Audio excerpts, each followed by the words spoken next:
Señores estudiantes, muy buen día. Mi nombre es Carla Mariflor Ortiz Orellana, soy abogada y notaria y seré su catedrática en el curso de Derecho Mercantil 3.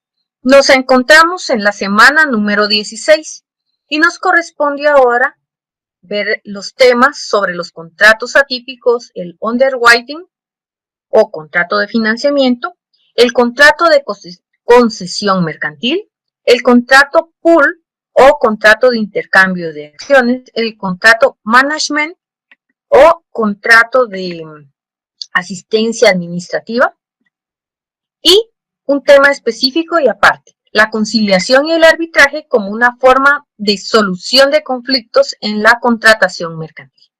Bueno, empecemos entonces. Objetivo de la clase: que el estudiante tenga las nociones básicas de los contratos atípicos conocidos como el contrato de underwriting, contrato de concesión mercantil, contrato de pool, contrato de management y sus diferencias, analogía con otros contratos y aplicaciones legales.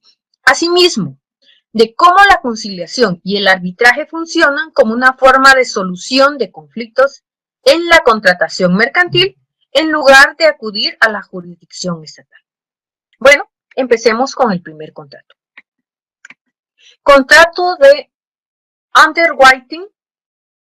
Entonces, ¿qué vamos a encontrar? Primero se llama contrato de financiamiento, aunque la traducción podría ser como bonos de bajo peso. Ahorita se explica por qué.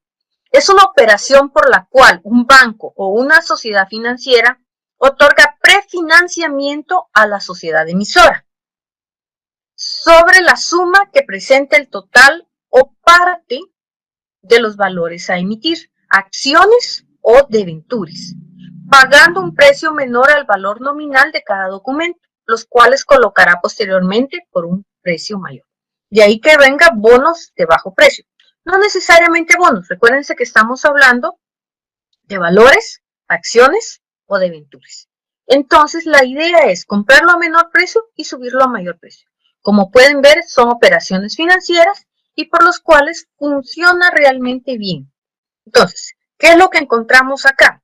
Es un contrato celebrado entre una entidad financiera y una sociedad comercial, entiéndase banco, por medio del cual la primera se obliga a prefinanciar en firme o no títulos valores emitidos por la sociedad para su posterior colocación. Pasemos entonces a la siguiente diapositiva. Las características. De aquí en adelante las características prácticamente van a ser las mismas para todos los contratos.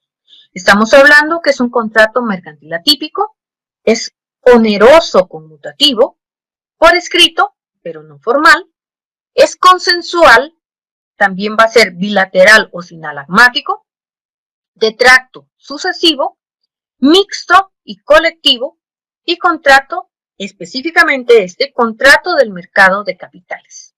Mixto, recuérdense que va a mezclar varios contratos. Colectivo, por la cantidad de personas que se van a encontrar.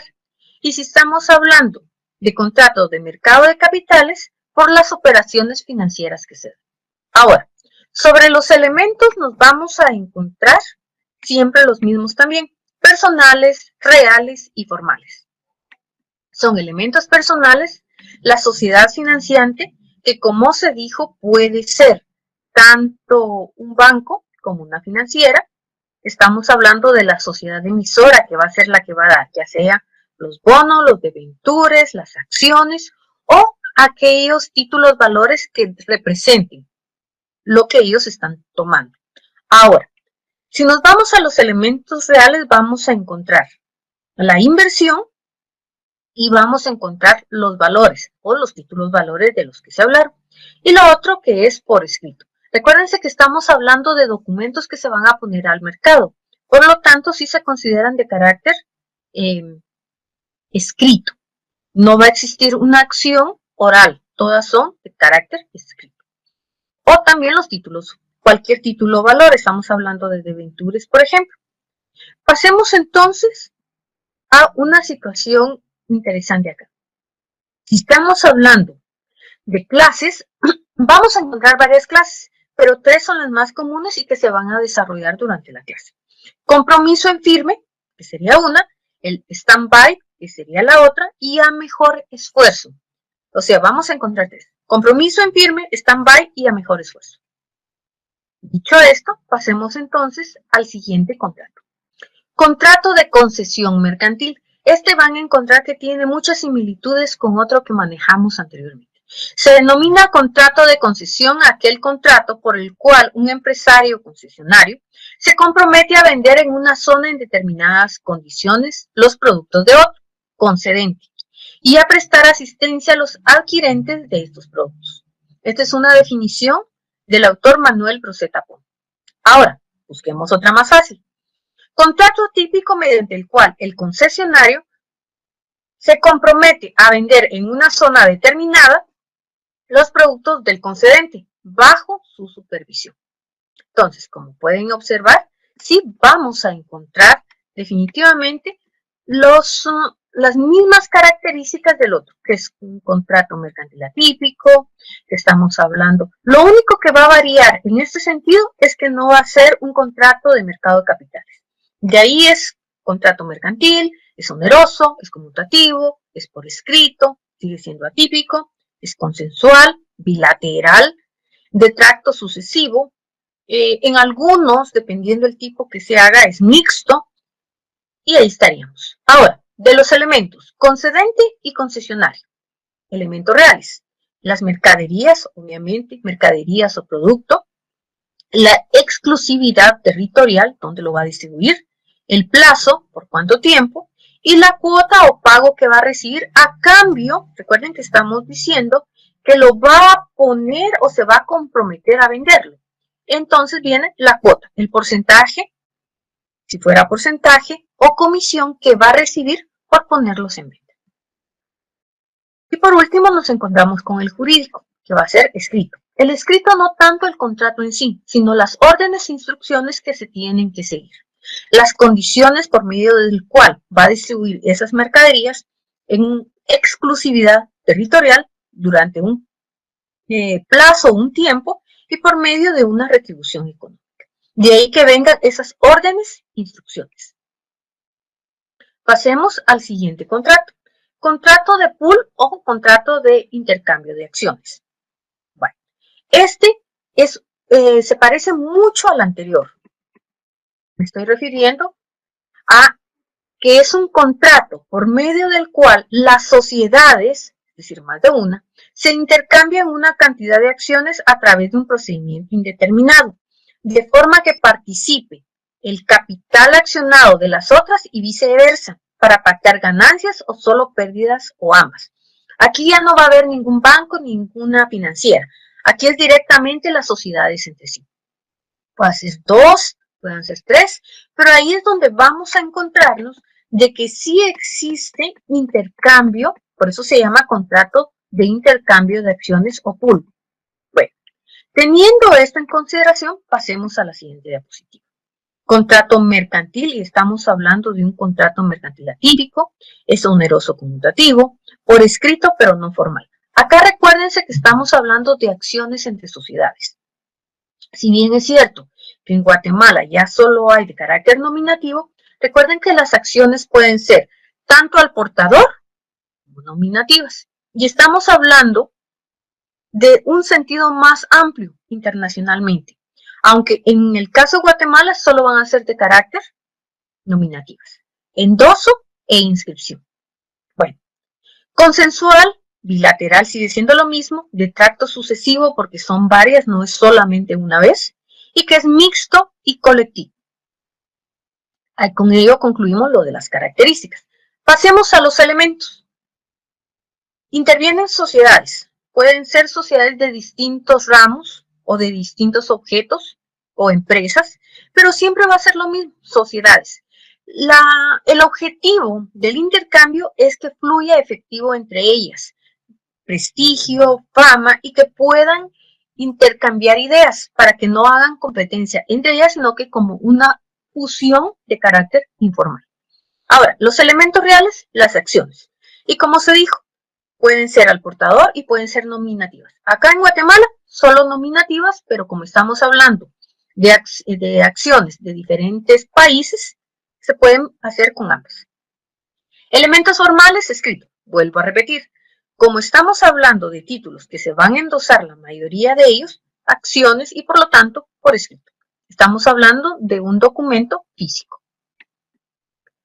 Dicho esto, entonces ya podemos pasar al otro contrato. Contrato de asistencia administrativa. También se le llama contrato de gestión, pero esto es muy controversial porque hay otros contratos de gestión. Pero vámonos al mercantil. Es un contrato de la operación y administración de una empresa por encargo de los inversionistas o dueños, gerenciante, a cambio de una retribución donde una sociedad o empresa, la gerenciada, le otorga la responsabilidad de administrarla de común acuerdo entre las partes. En otras palabras, va a haber una sociedad que va a controlar, que se va a encargar del cobro de créditos, del manejo de los clientes, de brindar asistencia técnica, administrativa, contable, jurídica, laboral, todo lo que se requiere en una empresa.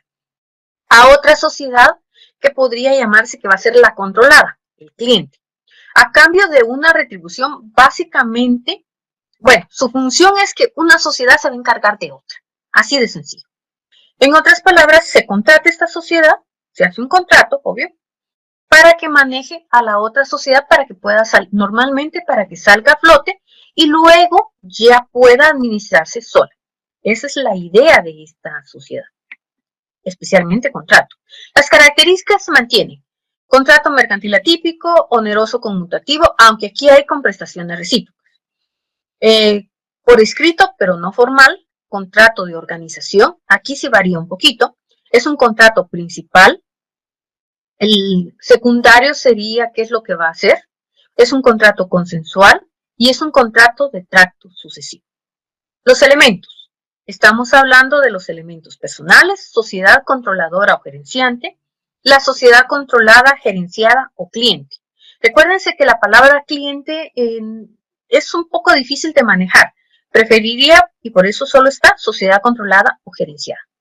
Elementos reales, asistencia técnica y la administración en sí. Y el otro elemento que sería la ventaja económica, la retribución, porque el manejo que va a hacer esta sobre la otra va a requerir un pago. Ese pago, retribución. Los elementos formales, por escrito. ¿Por qué? Porque tiene que establecerse qué es lo que les va a regir, qué cantidad van a tener, hasta dónde va a llegar la independencia o dependencia de la gerenciada con la gerenciante. Entonces, por eso se establece ese elemento formal por escrito. Generalmente se daba en los tipos de contratos de hoteles. Esa era la idea principal, que alguien viniera y los gerenciara, es decir, se encargara. Yo me encargo de tus negocios. Esto ustedes lo han visto de una forma más informal, pero también aplicable. Pasemos al último tema, la conciliación y el arbitraje. Recuérdense que cuando surgen conflictos entre dos comerciantes, bueno, empecemos un poco más allá. Cuando surgen conflictos entre dos personas, generalmente se tiene que ir a un juzgado. Aquí, en el sistema mercantil, ir a un juzgado representa más pérdida que el conflicto en sí. Entonces, ¿cómo se soluciona? Mediante la conciliación y el arbitraje. Empecemos con la conciliación. De Fernando Jesús Torres Manrique, la conciliación es una negociación asistida, por el cual es claro que existe un tercero imparcial, que conduce la conciliación. Él puede ser en el derecho peruano, porque el autor es peruano, un juez o un conciliador, y en este último caso debe realizarse en el centro de conciliación. Entonces estamos hablando que la conciliación media una persona que va a tratar de ponerlos de acuerdo. Así de sencillo. Ahora vámonos al arbitraje. Es un método de solución de controversias en virtud de la cual las partes acuerdan, convenio arbitral, someter la solución de determinados conflictos que hayan surgido o pueda surgir entre ellas respecto a una determinada relación jurídica, la decisión, la autoarbitral de uno o varios terceros. Aquí, como pueden ver, decide, ya no trata de conciliarlos ni ponerlos de acuerdo. Aquí viene, cada quien dice su parte y el árbitro decide. Se parece, en este caso, al la orden jurisdiccional, pero es más rápido. Pasemos a las preguntas del estudio. ¿Qué es un contrato de underwriting? Indique quiénes conforman el elemento subjetivo en el contrato de concesión mercantil. Explique qué es un contrato pool. La pregunta número 4. ¿Qué es un contrato de asistencia administrativa? Y la pregunta número 5. Diferencias entre la conciliación, el arbitraje y procesos jurisdiccionales. Con esto, señores, es todo. Les deseo muy buen día. Gracias por su atención.